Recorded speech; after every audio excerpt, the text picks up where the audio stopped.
All right, moving on to your relationship and marriage lines. That area just above the flirt lines, just below the bottom ring of that Mercury or that little finger, are your relationships and your marriages. These horizontal lines sit between the top of the heart line and the bottom of the ring on that little finger. There's a timeline there, and you divide these up into 3 sections. Now, coming up from the bottom, that first section is your 20s and 30s, the middle section is your 40s and 50s, and that third section is 60 and above. You'll read those lines beginning from the back of the hand, which is the start of the relationship or the marriage, towards the palm, which is later on. The lighter lines will be relationship lines, and the darker ones, the more prominent lines, will stand out and have a great density and color to them, reflect your marriages.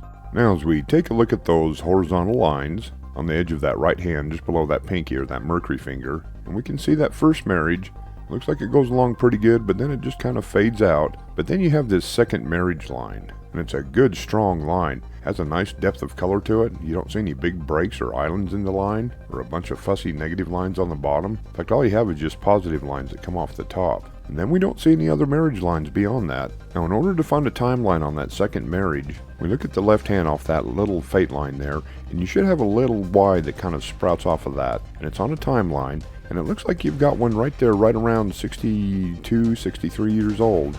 And this is an opportunity to marry. Whether or not you take that opportunity is up to you. We all have free will, but you've got that little Y right there, right around 62, 63 years old. But it's a very strong marriage line. Now, the children lines come down vertically from the bottom of that ring around the Mercury finger, and you count them from the inside of your palm to the outer edge. And these can be biological children, stepchildren, adopted, godchildren, or nieces and nephews. Any child that you build a strong bond with. Now, as we take a look at those vertical lines that come off that bottom ring of that pinky finger, that Mercury finger, right there on the edge of the hand, that outer edge, and these sit right there above the relationship and marriage lines. And you've got 2 very strong children lines.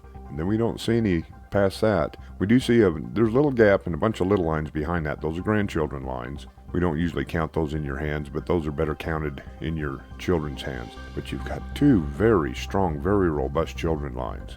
It looks like a good bond.